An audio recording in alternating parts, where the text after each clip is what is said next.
ఈ ఫార్ములా కేసులో Kalvakuntla డ్రామారావు alias కేటీఆర్ను విచారించడానికి prosecution చేయడానికి తెలంగాణ రాష్ట్ర గవర్నర్ నిన్న అయితే ఆమోదించడం జరిగింది.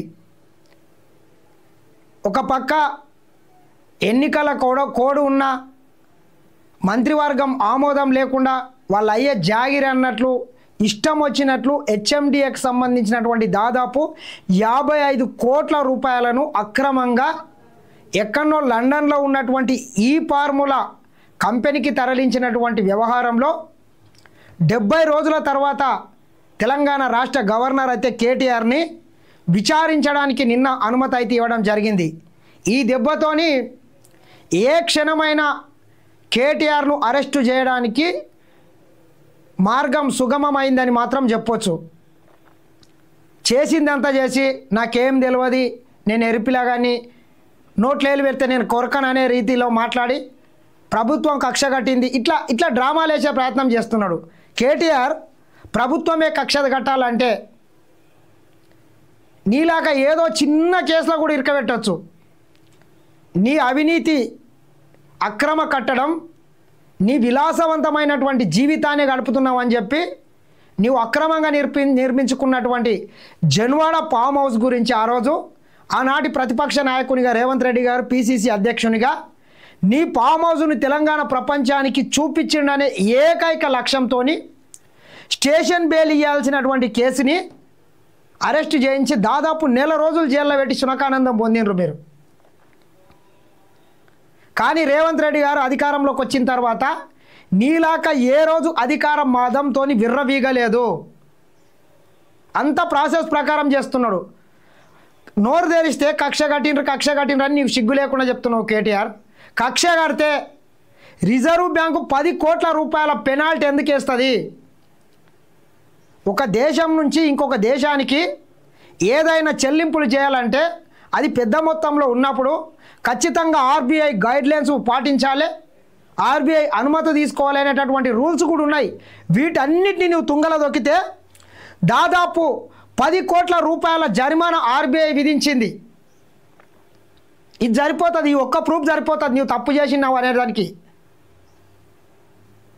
ఎవని అయ్యే సొత్తు ఏదో ప్రజల సొత్తు రాళ్లపాలు అన్నట్లు, రాజుల సొత్తు రాళ్లపాలు అన్నట్లు 4 కోట్ల తెలంగాణ ప్రజలు మీకు అధికారాన్ని ఇస్తే ప్రజల మెప్పు కోసం మేలు కోసం ఏదైనా పని చేస్తారంటే ఎవరినో సినిమా వాళ్ళని మెప్పించడానికి, ఎవరి కళ్ళల్లో ఆనందం చూడడానికి ఎచ్చులకు పోయి ఇట్లా డ్రామాలు వేసినావు. డ్రామాలు వేసి ఏమైంది? లాస్ట్కు నీ మెడకు వచ్చి చుట్టుకున్నది. దాన్ని నీ మీద బురద చల్లితే దాన్ని తీసుకొని వచ్చి ముఖ్యమంత్రి రేవంత్ రెడ్డి గారి మీద చల్లాలని చూస్తున్నావు. ఇది కరెక్ట్ కాదు. తప్పు నీవు చేసినావు, శిక్ష అనుభవించాల్సింది నీవు. ఇంకా ఎవరినో పెట్టుకొని అడ్డం పెట్టుకొని నేను డ్రామాలు వేస్తా నాకేం తెలియదు అనే రీతిలో బంద్ చేయి. చేసిందంతా తప్పు చేసినావు. కేటీఆర్ విచారణకు అనుమతి. హైదరాబాద్ ఫార్ములా ఈ కారు కేసు కార్యక్రమంలో కేటీఆర్ ఫైల్ అంట. ఇట్లా ఆ రోజేమో మొత్తం నేనే చేసిన, అసలు నా వల్లనే వచ్చింది ఇంటర్నేషనల్ కంపెనీకి, ఇక హైదరాబాదు కీర్తి ప్రతిష్టలు ప్రపంచవ్యాప్తంగా చంద్రమండలం మీద కూడా పోయినాయి అని ఆ రోజు డ్రామాలు వేసుకొని ఈరోజు ఏం చేస్తా నాకు సంబంధం లేదని చెప్తాడు. ఏసీబీకి గవర్నర్ జిష్ణుదేవ్ వర్మ పచ్చ జెండా. ఫార్ములా ఈ రేసు కేసులో కీలక పరిణామం. ఛార్జ్ షీటు దాఖలకు ఏసీబీ సన్నాహాలంట. రేవంత్ ఆదేశించారు, గవర్నర్ పాటించారని ఇట్లా సిగ్గు లేకుండా చెప్తున్నాడు. ఇదంతా కాంగ్రెస్ బీజేపీ కుట్ర, బీఆర్ఎస్ అంట. ఎందుకు కుట్రలు వన్నుతారు? కాంగ్రెస్కు కుట్ర వన్నాల్సిన అవసరం ఏమొచ్చింది? చేసిందంతా మీరు చేసి కాంగ్రెస్ పార్టీ మీద ఎందుకు ఈ డ్రామాలు? ఏంది? ఇంకెన్ని రోజులు డ్రామాలు చేస్తారు? 4 కోట్ల ప్రజలను అన్నిట నిండా ముంచిండ్రు.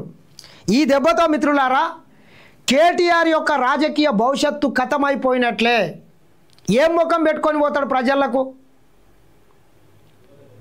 హరీష్ రావు ఏం చెప్తున్నాడు? ఇది అక్రమం, ఒక అక్రమ కేసు పెట్టినని డ్రామాలు వేసే ప్రయత్నం చేస్తున్నాడు హరీష్ రావు నిజంగా చెప్పాలంటే కేటీఆర్ కూడా కేటీఆర్ అరెస్ట్ కావాలని హరీష్ రావుకు కూడా ఉన్నది. వీళ్ళ మధ్యన కూడా పంచాయతీలు నడుస్తున్నాయి. అరే తెలంగాణ ఉద్యమంలో నేను ఎప్పటి నుంచో ఉన్నా, కేటీఆర్ అనేటటువంటి వ్యక్తి ముందు నుంచి లేడు. 2009లో వచ్చి వారం రోజుల ముందు వచ్చి ఎమ్మెల్యే అయ్యాడు. ఇక తర్వాత మొత్తం పార్టీని ఆయనే ఆధీనంలోకి తీసుకున్నాడు. నేను ఎప్పుడో 2002 నుంచి మా మామ వెనక తిరిగినా, మరి నా పరిస్థితి ఏందని ఆయన ఒకగా గుంజుతున్నాడు. ఇప్పటికే కల్వకుంట్ల కుటుంబంలో ఆస్తి తగాదాలు, ఓ సైడు బిడ్డ, ఓ సైడు అల్లుడు, ఓ సైడు కొడుకు, ఇవన్నీ నడుస్తున్నాయి.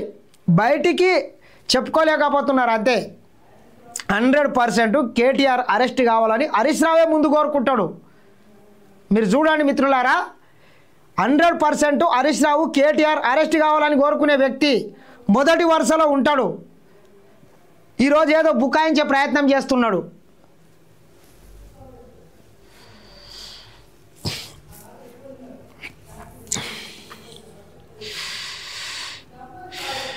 కేటీఆర్ A1గా నిరుడు డిసెంబర్ 19న కేసు.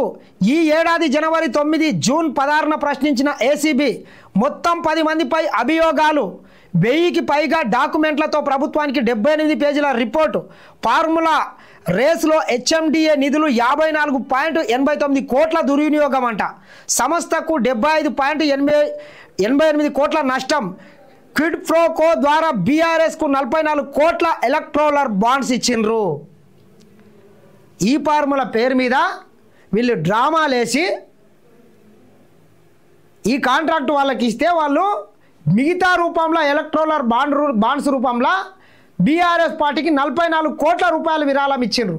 ఇట్లా ఈ రాష్ట్రంలో ఉన్నటువంటి, ఈ దేశంలో ఉన్నటువంటి పారిశ్రామికవేత్తలు ఇచ్చినటువంటి విరాళాలే తెలంగాణ సమాజం మీరు వినాలే.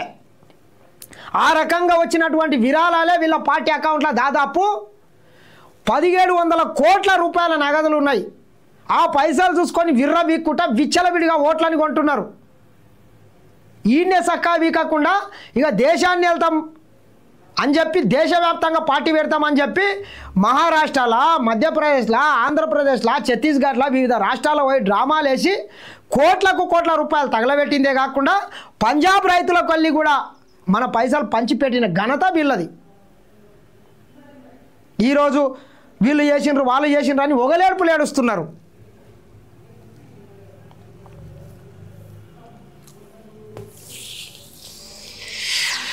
బీఆర్ఎస్ వర్కింగ్ ప్రెసిడెంట్ మాజీ మంత్రి కేటీఆర్ మెడకు ఫార్ములా ఈ రేసు బిగించుకున్నది. ఈ కేసులో ప్రధాన నిందితుడు A1గా ఉన్న ఆయనను విచారించేందుకు గవర్నర్ జిష్ణుదేవ్ వర్మ ఎట్టకేలకు గురువారం అనుమతించారు. గత బీఆర్ఎస్ ప్రభుత్వ హయాంలో జరిగిన ఈ వ్యవహారంపై విచారణ జరిపిన ఏసీబీ కేటీఆర్ను విచారించేందుకు అనుమతి కోరుతూ డిసెంబర్ 1 వారంలోనే ప్రభుత్వానికి ప్రతిపాదనలు పంపింది. అనంతరం ఆ ఫైల్ను గవర్నర్కు ప్రభుత్వం పంపింది. ఏసీబీ నివేదికను సేకరించిన ఆధారాలను క్షుణ్ణంగా పరిశీలించిన గవర్నర్ ఈ కేసులో కేటీఆర్ను ప్రాసిక్యూషన్ చేసేందుకు తాజాగా గ్రీన్ సిగ్నల్ ఇచ్చారు. గవర్నర్ కూడా ఆషమాషిగా ఇవ్వడానికి ఉండదు.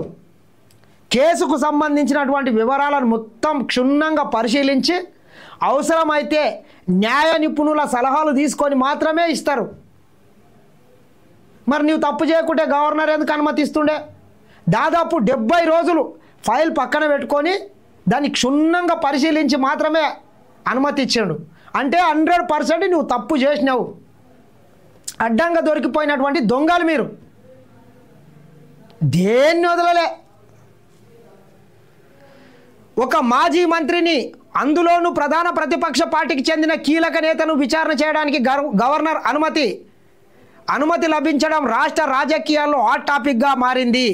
గవర్నర్ అనుమతి రావడంతో ఛార్జిషీట్ దాఖలు చేసేందుకు ఏసీబీ అధికారులు ఏర్పాట్లు ముమ్మరం చేశారు. కాగా ఇదే కేసులో A2గా ఉన్న ఐఏఎస్ అధికారి అరవింద్ కుమార్కు సంబంధించి ప్రాసిక్యూషన్ ఫైల్ ప్రస్తుతం కేంద్రం పరిధిలో డిఓటిపి వద్ద పెండింగ్లో ఉంది. ఇక A3గా ఉన్న హెచ్ఎండిఏ చీఫ్ ఇంజనీర్ బిఎల్ఎన్ రెడ్డిని విచారించేందుకు రాష్ట్ర ప్రభుత్వం ఇప్పటికే అనుమతించింది. ఇట్లా ఈ కేసులో ఉన్నటువంటి ఒక్కొక్కరు అందరి పాపాలు పుట్టలాగా పగిలి అన్నీ బయటకు వచ్చినాయి.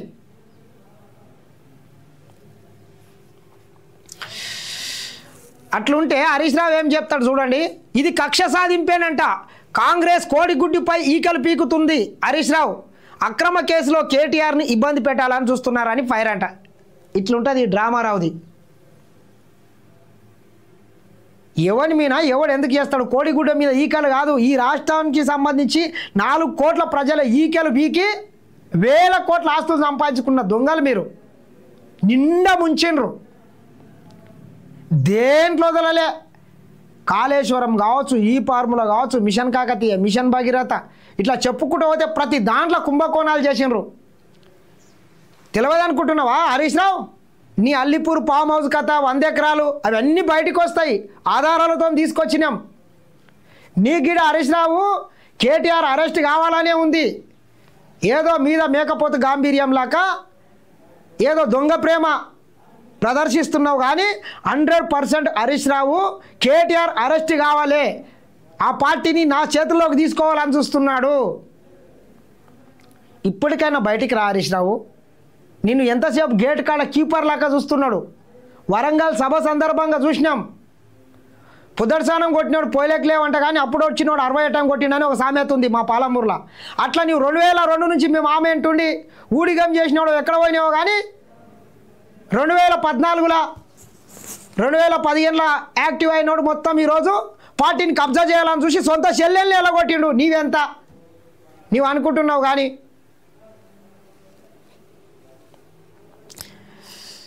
ఈ దెబ్బతోని ఎవడు అవునన్నా కాదన్నా కల్వకుంట్ల చంద్రశేఖరరావు కుటుంబం రాజకీయంగా మొత్తం సమాధి అయినట్లే. చట్టం తన పని తాను చేస్తుంది. కేటీఆర్ విచారణకు అనుమతిలో లేట్ ఎందుకైంది మహేష్ గౌడ్? ఎవరు అవునన్నా కాదన్నా చట్టం అనేటటువంటిది ఉంటుంది, అది ఎవరికి చుట్టం కాదు. తన పని తను 100% చేసుకుంటూ పోతుంది. లైవ్లోకి వచ్చినటువంటి మిత్రులు కూడా మీ సలహాలు